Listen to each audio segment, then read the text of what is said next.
జీవితం కానీ ఏది తినడానికి అదృష్టం ఉండదు. అలా ఫ్రెండ్స్, ఇగో చూడండి మేము మసాలా దొండకాయ చేస్తున్నాము. ఇగో గ్యాస్ వెలిగించాను, గిన్నె పెట్టుకున్నాను, ఆయిల్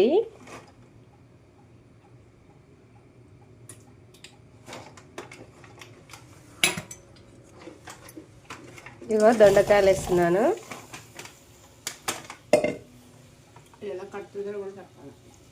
దొండకాయలు గుత్తి వంకాయ టైపు కట్ చేసినాము.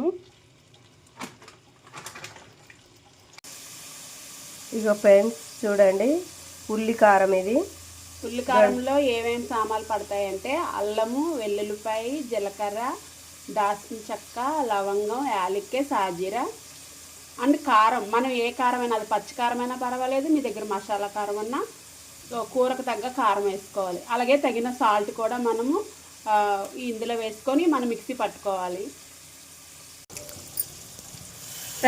ఫ్రెండ్స్ ఇందాక చెప్పినట్టుగా మనం ఏదైతే సామాన్లు ఇందాక ఇంగ్రీడియంట్స్ చెప్పి ఉన్నానో అవన్నీ కూడా ఇట్లా దొండకాయ మగ్గిన తర్వాత మనం సెంటర్ చేసుకొని ఈ ఐటమ్ అంతా కూడా ఇలా వేసుకోవాలండి. వేసుకున్న తర్వాత ఇది కొంచెం మధ్యలోనే ఇట్లా వదిలేయాలి, కొంచెం మగ్గే వరకు కూడా. ఎందుకంటే ఇందులోనే ఉల్లిపాయ కూడా ఉన్నదండి, ఉల్లిపాయ కూడా మనం ఇందులో మిక్సీ పట్టడం జరిగింది మరి. సో ఇవన్నీ కలిపిన మరి మసాలా పేస్ట్ని మనం ఇట్లా మధ్యలో వేసి కొంచెం సేపు మగ్గిన తర్వాత ఈ దొండకాయలకి అందరికీ పట్టిలాగా అట్లానే మనం స్టవ్ మీద ఉంచాలి ఒక 10 మినిట్స్ అట్లా. తర్వాత ఇంకా వాటర్ అనేది అసలు యాడ్ చేయకూడదండి, మన ఆయిల్లోనే మగ్గాలి కర్రీ. మనం తగిన సాల్ట్ కూడా ఇప్పుడే వేసేసుకోవాలి. ఆల్రెడీ మేము వేసేసుకున్నామండి సాల్ట్, అది మరి మీకు వీడియో పెట్టడం మర్చిపోయాం, క్షమించాలి.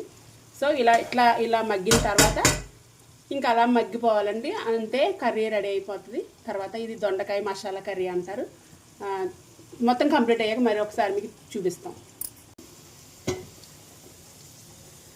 ఫ్రెండ్స్ దొండకాయ మరి ఉల్లి కారం మసాలా కారం ఆల్రెడీ మీకు చెప్పాను. మగ్గిన తర్వాత ఈ రకంగా తయారవుతుందండి కర్రీ. ఇట్లా మనం కొత్తిమీర వేసుకొని గ్రానిషింగ్ చేసుకోవడమే, అంతే ఫినిష్డ్ అండి కర్రీ. మరి గుమ్మలాడే మసాలా దొండకాయ కర్రీ. మరి మీ అందరికీ నచ్చినట్టయితే లైక్ చేయండి, షేర్ చేయండి, సబ్స్క్రైబ్ చేయవలసిందిగా మరి అడుగుతున్నాం అందరం కూడా. ఫ్రెండ్స్ దయచేసి డైలీ పెడతా ఉంటాం, చూస్తూ ఉండండి. థ్యాంక్ యూ అండి.